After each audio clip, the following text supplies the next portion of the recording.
ఉన్న బంగారాన్ని విడిపించి ఆ రోజు ఆన్లైన్ రేటుకే మేము కొంటాం. Sharma gold company. నమస్తే రమగారు. నమస్తే జయ. రమగారు, మనకి మార్గశిర మాసంలో గురువారాలకు కూడా ప్రత్యేకమైన విశిష్టత ఉంది. లక్ష్మీదేవికి పూజ చేస్తాం కదండి, ఒకసారి ఆ విశిష్టత మాట్లాడుకుందామండి. ఏటా చెప్తున్నాము, మళ్ళీ ఇప్పుడు కూడా కొత్తగా ఇంకొకసారి చెప్పుకుంటాం. మార్గశిరము పురుషోత్తమ మాసం అని చెప్పుకున్నాం ముందే. మనం విష్ణు సంబంధమైన మాసం. ఇప్పుడు మనం విష్ణు సంబంధమైన మాసాలని ముందు మాసాల్లో కూడా చెప్పాం. అవును. శ్రవణ నక్షత్ర సంబంధమైనది శ్రావణ మాసం.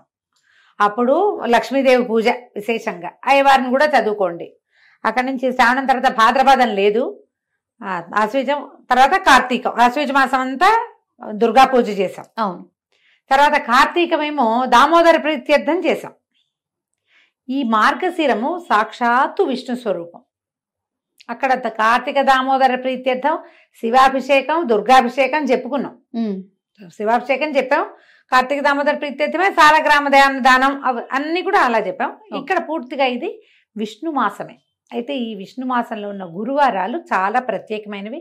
మామూలుగా మనం శుక్రవారం లక్ష్మీ పూజ చేయటం మన ఆనవాయితీగా ఉంటుంది. అవును. ఇంచుమించు భారతదేశం అంతా కూడా ఫ్రైడే శుక్రవారం లక్ష్మీదేవికి అంకితం చేసి ఉంచుతారు. అవును, చేస్తారు. అట్లాగే ఈ ప్రత్యేక మాసంలో గురువారం కూడా లక్ష్మీదేవికి అంకితం చేయబడి ఉంటుంది. మనం అనంగానే మనమంతా గురువారం గురువారం అంటాం. లక్ష్మీవారం అనే వాళ్ళు చాలా మంది కనపడతారు. పల్లెటూర్లలో మనం వింటుంటాం లక్ష్మీవారం అంటాం. ఈ శుక్రవారం నాడు ఏ ఏ పనులు చేయకూడదు, డబ్బులు ఇవ్వకూడదు, ఇల్లు తడిపెట్టబెట్టే అదే ఇల్లు బూజులు దులపకూడదు. కొన్ని ప్రాంతాల్లో ఈ గురువారాన్ని లక్ష్మీవారం అంటాం మనకు కనిపిస్తుంది. పల్లెటూళ్ళల్లో కనపడుతుంది.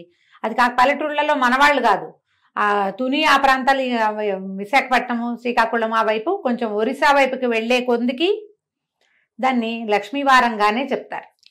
లక్ష్మీవారం అంటారు. ఆ రోజున మనం ఇళ్ళు బూజులు దులపటం కానీ, తర్వాత ఏమో చెత్త బయట పడేయటము, పాత సామాన్లు తీసి బయట పారేయటము అలాంటివి కూడా చెయ్యరు. గురు శుక్ర 2 రోజులు పట్టింపే వాళ్ళకి. ఓకే. మనం మిగిలిన రోజులంతా శుక్రవారమే పాటించిన మార్గశిరంలో మాత్రం ప్రత్యేకంగా లక్ష్మీ పూజ చేసుకోవటం ఒక విధానంగా కనపడుతుంది. ఇప్పుడు మనం మామూలుగా అసలు రోజువారీ లక్ష్మీ పూజ కాకుండా మార్గశిర గురువార వ్రతం అని ఒక నోము కూడా ఉంది. నోముకు ఒక నియమం, పూజ అయ్యేదాకా ఏమీ తినకూడదు. గురువారం నాడు నెత్తికి నూనె రాసుకోకూడదు, పూజ అయ్యేదాకా తలకాయ దువ్వుకోకూడదు, ఏమీ తినకూడదు. ముందు చెప్పిందే ఇది. తర్వాత పూజ అయిపోయాక ప్రసాదం పుచ్చుకుని ఈ కథని ఎవరికైనా చెప్పాలి. తెలిసిన వాళ్ళకైనా సరే కథ విను అని ఫోన్లో అయినా కథ చెప్పేయాలి. ఇది నియమం. ఈ నియమం ప్రకారం మనకి ఇళ్లలో ఎవరికైతే మార్గశిర గురువార వ్రతాలు ఉన్నాయో, నోములు వ్రతాలు ఉన్న కుటుంబాలు కొన్ని ఉంటాయి, అలవాటుగా అనుచరణంగా వచ్చినవి. మీకు అలవాటు ఉంటే లక్షణంగా చేసుకోండి మీ పద్ధతుల ప్రకారం. అలవాటు లేదు, మనకు తెలీదు, మనం ఇప్పుడే వింటున్నాం, లేదా 4 ఏళ్ల క్రితం చెప్పడం మొదలుపెట్టాం, 4 ఏళ్ల నుంచి వింటున్న వాళ్ళు, ఇవాళే వింటున్న వాళ్ళు కూడా హాయిగా సంతోషంగా లక్ష్మీ పూజ చేసుకోండి. మార్గశిర మాసం పురుషోత్తమ మాసం కాబట్టి అమ్మవారి లక్ష్మీదేవి నిత్యానపాయిని, ఆయన్ని అనుసరించి ఉంటుంది. స్వామివారే సాక్షాత్తు స్వరూపంగా భావించేటువంటి మార్గశిరంలో ఆమెని గురు శుక్ర 2 రోజులు పూజించండి. గురువారం నాడు మనం ఎలాగో కథ చెప్తాం కదా, అవును, హాయిగా ఈ కథ వినేయండి. ఆ కథ అందేసుకుని అక్షంతలు చేత పుచ్చుకోండి. లక్ష్మీ పూజ అయిపోయాక చివర ఆ కథ విన్నాక అక్షంతలు కొన్ని అమ్మవారి మీద వేసి కొన్ని మన మీద వేసుకోండి. ప్రత్యేకంగా స్వరూపము ఏమీ పెట్టుకోక్కర్లేదు. మీ ఇంట్లో ఏ లక్ష్మీదేవి పటం ఉందో, ఏ లక్ష్మీదేవి విగ్రహమో ప్రతిమా విశేషమో ఉంటుంది. కొంతమంది దగ్గర కాయిన్స్ ఉంటాయి, బంగారు రూపులు ఉంటాయి. వాటికి పూజ చేసుకునే అలవాటు ఉంటే చక్కగా ఆ రూపుకే, ఆ ప్రతిభకే, ఆ ఫోటోకే పూజ చేసుకోండి. లక్ష్మీ పూజ సులువుగా చేసుకునే విధానం చిన్న చిన్న పుస్తకాలు దొరుకుతాయి. లక్ష్మీ పూజా విధానం కొనుక్కోండి, 5-10 రూపాయల్లో దొరుకుతుంది. ఓకే. ఆన్లైన్ కూడా లక్ష్మీ పూజా విధానం దొరికేస్తుంది. మీరు శ్రీ సూక్తంతో చేసుకోవచ్చు. మామూలుగా షోడశోపచారాల పూజకి కూడా చిన్న చిన్న పుస్తకాలు అవైలబుల్గా ఉంటాయి. అవి చూసుకుని చక్కగా చేసేసుకోండి. పూజ చేసుకోవటం 5 వారాలు 4 వారాలు వస్తాయి. ఈ సంవత్సరం 4 గురువారాలు ఉన్నాయి. ఎందుకంటే డిసెంబర్ 2 నుంచి మనకి మార్గశిర మాసం మొదలైంది. పోలిపాడ్యం చేసుకున్నాం కదా. అంటే ఈ నెల 4 గురువారాలు ఉన్నాయి. 4 గురువారాలు వచ్చినాయి. మార్గశిర గురువారాలు 4. ఒక సంవత్సరం 5 వస్తాయి. అవును, 5 వచ్చినప్పుడు 5 రకంగా చేసుకుంటాం. 4 వస్తే ఇక 4 రకంగా. ప్రతి వారము ఒక్కొక్క నివేదన చేసే విధానం వ్రతస్థులకి, ఎవరైతే మార్గశిర గురువార వ్రతం ఉందో వాళ్ళకి, మనలాంటి వాళ్ళకి ఆ హడావిడి ఏం లేదు. మామూలుగా చక్కగా పరమాన్నం వండటం, కొంచెం శనగపప్పు వేసి వండుకోండి. మీకు ఓపిక ఉండి చేతొచ్చి శక్తియుక్తులుండి బాగా సేవించాలన్న ఆస్తి ఉంటే బూరెలు అలాంటివి కూడా చేసుకోవచ్చు. శనగపప్పుతో బూరెలు చేస్తాం కదా, అమ్మవారికి శనగపప్పు ప్రీతి. లక్ష్మికి సంబంధించిన ధాన్యాలలో ఈ పప్పుల్లో ఇది ముఖ్యమైనది శనగపప్పు. మీకు ఎవరు చెప్పారు? లాంటి చొప్పదంటు ప్రశ్నలు వేయకండి దయచేసి. శనగపప్పు లక్ష్మీ ప్రశ్నలు కూడా ఎదుర్కొంటున్నారా? బ్రహ్మాండంగా ఎదురు. మీకు ఎవరు చెప్పారు? మీరు వెళ్ళి అడిగారా? ఆవిడ మీ పక్కింట్లో ఉంటుందా? ఇలాంటివి అడుగుతారు. అంటే సనాతనంగా వస్తుంది, మన మన మన ముందు తరం వాళ్ళు చేశారు, మనం చేస్తున్నాం, అట్లా చేసుకుంటూ పోతాం అంతే. దానికి ఒకళ్ళు వచ్చి చెప్తారా? చెప్పాలా? అడుగుతారమ్మా.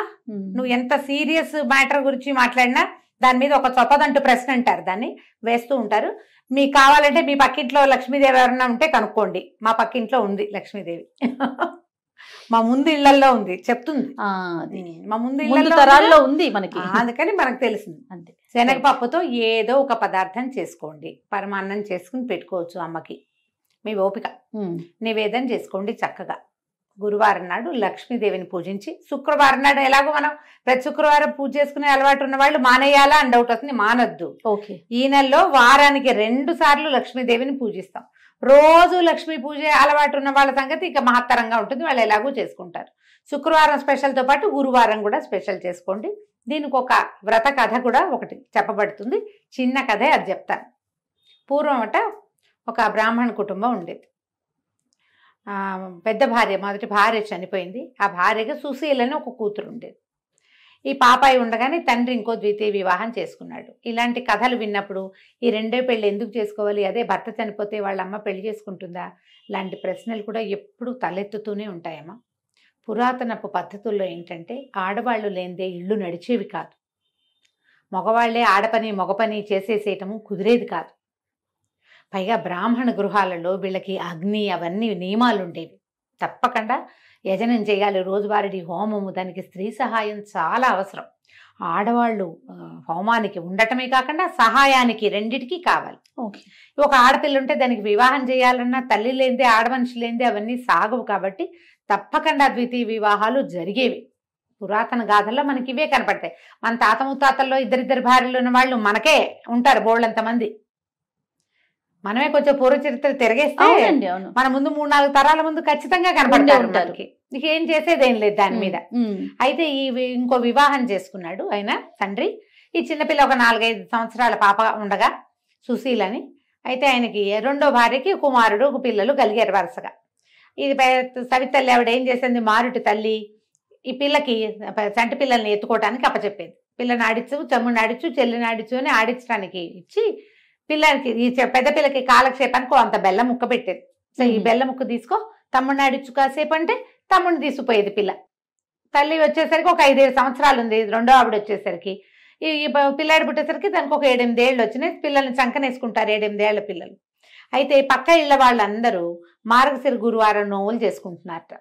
చక్కగా కుందర బొమ్మలాగా ఉండి పిల్లల్ని ఎత్తుకుని తిరిగే ఈ పిల్లని చూసి వాళ్ళు అన్నారు, వసే రావే నువ్వు కూడా నోవు నోచుకుందు కానీ అని పిలిచారు. పిలిస్తే వాళ్ళ ఇంట్లో నోవు ఆ మంత్రాలు అవి వింటుంటే పిల్లకి సంతోషంగా అనిపించింది. ఏం చేసిందట, తమ్ముడు పక్కన కూర్చోబెట్టి వాకిట్లో ఉన్న బంకమట్టి తీసి చక్కగా చిన్న గుండలాగా చేసి లక్ష్మీదేవిలాగా తయారు చేసుకుంది. తన కోసం ఒక ప్రతిమ. అక్కడికి పువ్వులు కావాలి పూజకి. జిల్లేడు పువ్వులు తెచ్చుకుని జిల్లేడు పువ్వులతోటి ఆ లక్ష్మీ అమ్మవారికి పూజ చేసేది.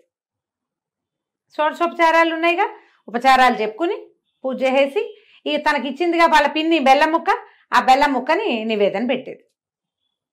మార్గశిర గురువారాలు 5 వారాలు వచ్చినాయి ఆ సంవత్సరం. 5 వారాలు చేసుకుంది. పక్కింటి వాళ్ళు వారానికి ఒక దీనిలాగా మొదటి వారం పులగం, రెండో వారం అట్లు తిమ్మనం, అలాగా 3వ వారం చక్కెర పొంగలి నివేదనలు పెట్టారు. ఈ అమ్మాయికి అవన్నీ చేత కావు, చిన్నపిల్ల కదా, మళ్ళీ పిన్నిని అడిగితే ఏమంటుందో, బెల్లం ముక్క మాత్రం నివేదన పెట్టేది. అట్లా ఏటా చేసుకునేదట. 11 సంవత్సరాలు వచ్చేసరికల్లా 3-4 సార్లు చేసేసింది. ఈ 11 ఏళ్ల పిల్లకి పెళ్లి చేశారు. వెనకాల 2-3 తమ్ముళ్ళు, 2 చెల్లెళ్ళు ఉన్నారు. అయితే పెళ్లి చేస్తే ఈ పిల్ల ఏం చేసింది, అత్తవారింటికి వెళ్ళిపోతూ ముందు వెళ్ళలా, 11వ ఏట ఏం వెళ్ళిపోలే, అలా పంపేవాళ్ళు కాదు, వ్యక్తురాలు అయ్యాక పంపించేవాళ్ళు. తర్వాత కూడా కొన్నాళ్ళు ఇక్కడే పూజ చేసుకునేది. అమ్మ నాన్న శుభ్రంగా ఉండేవాళ్ళు, చక్కగా పిల్లలు కలిగారు, ఇల్లు వాకిళ్ళు లక్షణంగా బాగుండేవి.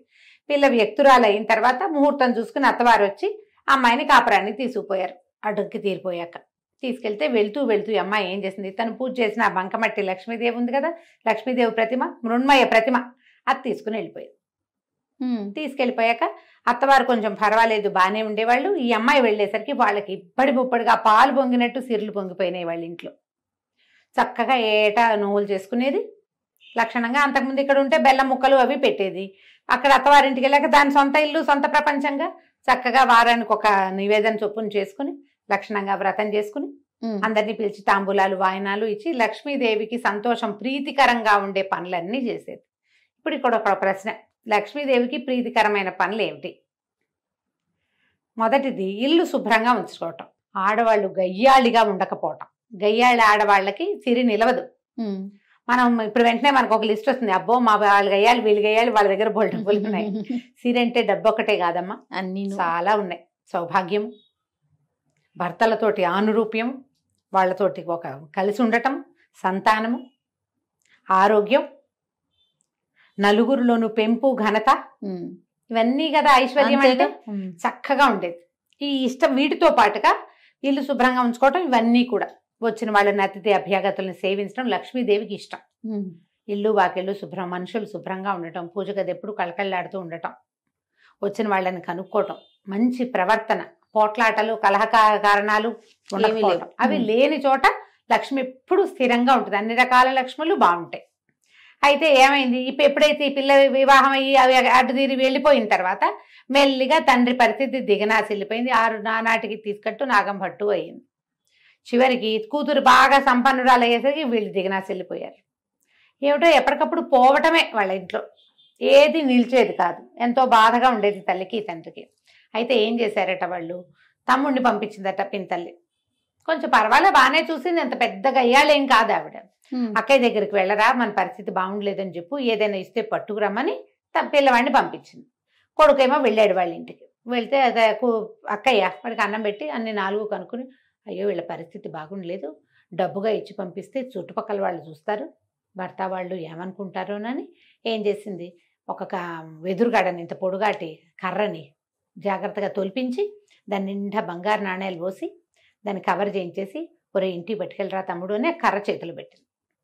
ఈ పిల్లాడు అది అక్క కర్రే ఇచ్చింది అనుకున్నాడు, అందులో డబ్బులు ఉన్నాయన్న సంగతి తమ్ముడికి అమ్మాయి చెప్పల. కర్ర పుచ్చుకుని వెళ్ళాడు. వెళ్ళేసరికి అలా మధ్యదారిలో ఎక్కడో కర్ర దేనికో ఆనించి ఎక్కడో కూర్చుని పడుకుని నిద్రపోయాడు. అది వాడి సొంత కర్ర కాదు కదా, అలవాటు కూడా లేదు, మర్చిపోయి వెళ్ళిపోయాడు. ఎవరో చేపాటి కర్ర బాగుందని తీసుకుపోయారు. వాళ్ళు అదృష్టవంతులైతే వాళ్ళకి దొరుకుంటుందా లక్ష్మీదేవి.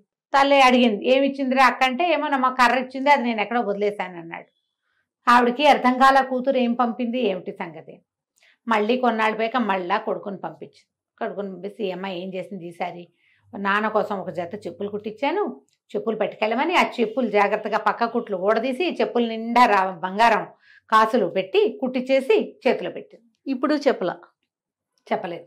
పిల్లాడు చెప్పకూడదు, ఊరికే చెప్పులు నాన్నకి అంటే పట్టుకుపోతాడు అనుకుంది. ఒక గుడ్డలో చుట్టిచ్చింది. వాడు ఆ చెప్పుల మూట దీని మీద పెట్టి ఒక గట్టు మీద పెట్టి చెరువు గట్టును పడుకున్నాడు చల్లగాలికి. ఎవరో చెప్పులు పెట్టిపోయారు. 3వసారి మళ్ళీ పంపించింది తల్లి 2 నెలల తర్వాత.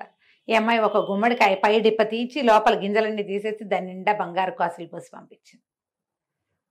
ఆ బంగారు కాసులు గుమ్మడికాయ కూడా వాడు వదిలేశాడు. అంటే సంధ్యావందనాన్ని దిగాడు, ఎవరో గుమ్మడి పండు బాగుందని బ్రాహ్మలు ఎవరో వెళ్తున్న వాళ్ళు ఎవరో వదిలిపెట్టి పోయారనుకుని తీసుకుపోయారు. ఇక చివరికి తల్లికి అనిపించింది, ఇక్కడ అమ్మాయి ఏదో సహాయం చేయడానికి ప్రయత్నం చేస్తోంది, పంపిస్తోంది ఏవో వస్తువులు, సరిగ్గా తేలేకపోతున్నాడు. సరే నేనే వెళ్తానని తండ్రిని పెద్ద కొడుకుని వదిలిపెట్టి చిన్నపిల్లలు ఆడపిల్లలు ఉంటే వాళ్ళందరినీ వెంబడి పెట్టుకుని పెద్ద కూతురు ఇంటికి వెళ్ళింది.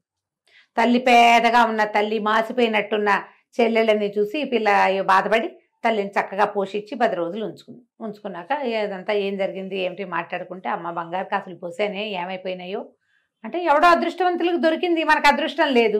ఈ అమ్మాయి ఏమంది, ఇంకా 10 రోజులుంటూ మార్గశిర మాసం రాబోతుంది, నేను మార్గశిర గురువారం నోవులు నోచుకుంటానమ్మా, నాతో పాటు నువ్వు కూడా నోచుకుందు కానీ ఇక్కడే ఉండమని తల్లిని చెల్లెళ్ళని ఉంచుకుంది. ఏమీ తినద్దమ్మా, గురువారం పొద్దున్నే చెప్పింది, ఏమీ తినద్దంటే సరేనంది ఆవిడ. పిల్లలందరినీ కూర్చోబెట్టి సద్దెన్నాలు పెట్టమంటే అమ్మమ్మ సద్దన్నం పెడుతూ పెరుగన్నంలో ఉప్పేయి అన్నారట పిల్లలు. ఉప్పు సరిపోయిందో లేదో చూద్దామని ఒక సద్దెన్నం ముద్ద నోట్లో వేసుకుంది. కూతురు, అయ్యో అమ్మ అన్నం తిన్నావు ఇంకేట పనికి వస్తుంది, తినకూడదుగా, మెతుకు కూడా పోకూడదు లోపల. కూతురు నోచుకుంది నోము. తల్లి సర్దు కూరుకుంది, ప్రసాదం తిని ఊరుకున్నారు. రెండో వారం ఏం చేసింది, పిల్లలకి నెత్తికి తలగా నూనె రాస్తూ ఆ నూనె చేతులు నెత్తికి రాసుకుంది. చాలా మంది చేస్తాం అట్లా. ఇప్పుడు మాయిశ్చరైజర్ కూడా ఎక్కువ పోసుకున్నాం అనుకో చేతిలో, ఎవరో రాసేస్తాం. ఆ నెత్తికి రాసుకునేసరికి నూనె రాసుకోకూడదు, అసలు నూనె రాసి తలంటి చేయకూడదు గురువారం నాడు. మామూలుగానే పనికిరాదు, ఇప్పుడు అస్సలు పనికిరాదు, పూజకు పనికిరాదు, నోముకి అడ్డంకి. 2వ వారము పోయింది. 3వ వారం కూతురు ఏం చేసింది, అమ్మ ఇట కాదు, నువ్వు ఓ పని చెయ్యి, నేను గొయ్యి తీసి గోతులో కప్పెడతాను, నిన్ను గోతులోనే కూర్చో, బయటికి రావద్దు. తర్వాత పూజ పనంతా తెముల్చుకుని పూజకు ఏర్పాట్లు అయ్యాక నేను లేవదీస్తాను, అప్పుడు నీళ్లు పోసుకుని పూజలో కూర్చుందు. కానీ నీ తల్లిని ఒక దేనికోసమో తీసిన గోతిలో కూర్చోబెట్టి పైనకు ఒక చిన్న పల్చటి చెక్క ఒకటి అడ్డం పెట్టి అమ్మాయి పని చేసుకుంటుంది. ఈ పిల్లలు ఏం చేశారు, 5-6 ఆడపిల్లలు, అమ్మాయికి పిల్లలు ఉన్నారు, పిల్లల్ని తెచ్చింది కదా ఈవిడ కూడా. పిల్లలు ఆడుకుంటూ అరటిపళ్ళు తిని తొక్కలు పడేశారట. ఈ పల్చటి చెక్క వీళ్ళు ఇడిదిరిగా చెక్క తొలగిపోయి అరటిపండు తొక్కు ఈవిడ దగ్గర పడింది. ఈవిడ అప్పటికి 2-3 గంటల నుంచి ఆ గోతులో కూర్చుని ఉంది. అరటిపండు చేత్తో పుచ్చుకుంటే దాని లోపల అడుగుని ఇట్లా గుజ్జల్లే ఉంటుంది కదా, ఊరికే ఇట్లా గోరుతోటని ఇలా నాలుగుకి రాసుకుంది. 3వ వారం కూడా పోయింది. అమ్మ ఏమి తినలేదు కదే అని అడిగితే, కాదే అరటిపండు తొక్కలో లోపల గుజ్జు నోటో వేసుకున్నానమ్మా అనేసరికి పనికిరాలి. ఇక 4వ వారం అమ్మ ఏం చేసింది, కాదని తల్లిని పొద్దున్న లేవగానే ఆవిడ తన చెంగుగా ఆవిడ చేయి కట్టేసుకుని, నువ్వు నాతోటే ఉండు, నువ్వు ఇంకేం పని చేయదు, నా వెనకాలే ఉండని తల్లితోటే అటు ఇటు తిరిగి మొత్తానికి సరిగ్గా పూజ జరిగే వేళకి స్నానం చేయించి కూర్చోబెట్టింది. తల్లి పిల్ల ఇద్దరు నువ్వు నోచుకున్నారు, తాంబూలాలు వాయనం పెట్టారు లక్ష్మీదేవికి. పెట్టి లక్ష్మీదేవిని ప్రార్థించింది. ఈ ప్రతిమ ఉంది కదా, ఆ ప్రతిమలో నుంచి లక్ష్మీదేవి లేచి వచ్చేదట అమ్మాయి దగ్గరికి. లేచి వచ్చి కూతురు వాయనం తీసుకుని తల్లి వాయనాన్ని వదిలిపెట్టేసింది. లక్ష్మీదేవిని అడిగింది ఈ అమ్మాయి సుశీల, అమ్మ ఎందుకు మా అమ్మ వాయనం తీసుకోలేదు, మా అమ్మ వాయనం కూడా తీసుకో అని అడిగేసరికి, నేను తీసుకోను, నేను చిన్నప్పుడు నువ్వు చిన్నపిల్లగా ఉన్నప్పుడు మీ అమ్మ నిన్ను చీపురు పెట్టి కొట్టింది, నాకు గుర్తులేదమ్మా, అది నీకు గుర్తులేకపోయినా నాకు గుర్తుంది, నువ్వు నోవు నోచుకుంటున్న రోజున చీపురు పెట్టి కొట్టింది, అందుకని మీ అమ్మ వాయనం నేను వల్లను, నేను వెళ్ళిపోతున్నాను అనేసరికి ఇలా సుశీల లబలబలాడి బతిమలాడుకుని, పుట్టింట్లో ఉండగానే కదా నిన్ను నేను నేర్చుకున్నాను, నిన్ను పూజించడం నేర్చుకున్నాను, మా అమ్మ మా పుట్టిల్లు ఇట్లా గదికడుక్కుపోతే ఎట్లా నాకు సాగుతుంది, నా తమ్ముళ్ళు అందరూ బాగుండాలి కదా అని బతిమలాడి అమ్మతో క్షమాపణలు చెప్పించి ఇంకెప్పుడు చేయదు, ఎప్పుడూ చేయలేదు. ఆ రోజు ఏదో చంటి పిల్లలతోటి బాధపడుతూ మా అమ్మ అట్లా ఉద్రేకంలో చేసింది, తర్వాత నన్ను బాగా చూసుకుంది, నాకు పెళ్లి చేసింది, పురుళ్ళు పోసింది అని బతిమలాడి లక్ష్మీదేవిని ఒప్పించింది. అప్పుడు ఆవిడ ఆ వాయనం తీసుకుందట. ఆ తర్వాత తండ్రికి అన్ని రకాలుగాను కలిసి వచ్చింది. తండ్రి పిల్ల తర్వాత చెల్లెళ్ళు పెళ్ళిళ్ళు అయినాయి, తమ్ముడికి పెళ్ళి సంతానం కలిగింది, పుట్టిల్లు కూడా చక్కగా ఉంది. దీంట్లో ఈ కథలో నీతి ఏమిటి, మనతో పాటు మన పుట్టిల్లు కూడా బాగుండాలని కోరుకోవాలి. లక్ష్మీదేవికి అత్యంత ఇష్టమైన విషయాలలో తను ఎక్కడి నుంచి బయటకు వచ్చానో అది కూడా బాగుండాలన్న కోరిక ఉండటం ఆమెకి ఇష్టం. పుట్టింట్లో అదంతా లాగేసుకుని అత్తారింట్లో దాచిపెట్టుకునే రకాలు ఎన్ని ఉన్నాయి, ఇప్పుడు చాలా ఉంటాయి. ఈ రకాలు మార్చుకోండి. పుట్టిల్లు వృద్ధి కావాలని కోరిక ప్రార్థించేటప్పుడు దేవుడికి దండ పెడతాం, మా ఆయన, నా పిల్లలు, మా అత్తగారు, మా ఇల్లు, మా ఇంటి పేరు, అదొకటే కాకుండా పుట్టింటిని కూడా ఆడవాళ్ళు కోరుకోవాలని ఈ కథ చెప్తుంది. ఈ కథ విని అక్షంతలు వేసుకోవడం, అమ్మవారి మీద అక్షంతలు వేసి మన మీద కూడా అక్షంతలు వేసుకోండి. పూజ అయిపోయినట్టే. మీరు నివేదన చేసిన పదార్థాన్ని చక్కగా ప్రసాదంగా స్వీకరించండి, చుట్టుపక్కల వాళ్ళకి పెట్టండి. లక్ష్మీకరము అని అనుకునేటువంటి పసుపు కుంకుమ, తర్వాత ఏమో మనము పళ్ళు పువ్వులు అలాంటివి వాయనం ఇవ్వండి. ఓకే. ఒకవేళ మీరు నోముగా చేసుకుంటే మీ ఇంట్లో ఏ రకమైన విధానం ఉందో ఆ విధానాన్ని చక్కగా పాటించుకోవచ్చు. కొత్తవి మొదలు పెట్టుకోవద్దు, నోముగా చేసుకోకండి, పూజగా చేసుకోండి. ఓకే. ఈ నోములు ఏంటంటే అత్తవారిళ్లలో ఉంటే చేసుకోవాలమ్మా, అత్తారింట్లో లేనివి కొత్త మొదలు పెడితే మీకు భయం ఇస్తుంది. లేదా మీరు ఇంకొకటి చెప్తా, ఇందులో మీకు చాలా ఉంది మనసు, ఇలా నన్ను యూట్యూబ్ అక్కయ్యల్ని ఫాలో అవ్వకుండా ఎవరైనా మీ కజిన్స్ బాగా క్లోజ్ ఫ్రెండ్స్ ఇది చేసుకుంటారనుకోండి, వారితోటి ఒకసారి వారితో దగ్గరుండి చేయించుకుని వారిని ఫాలో అవుతూ చేసుకోండి. ఒకవేళ మీకు ఆస్తుండి మనసు ఉంటే గనక కావాలంటే ఇలా చేసుకోవచ్చు. కానీ ఇలా పై వాళ్ళు ఎవరో చెప్తే కాదు, కంటితో చూసి నేర్చుకుని చేసుకోండి. తప్పకుండా. నమస్తే. నమస్తే జీ.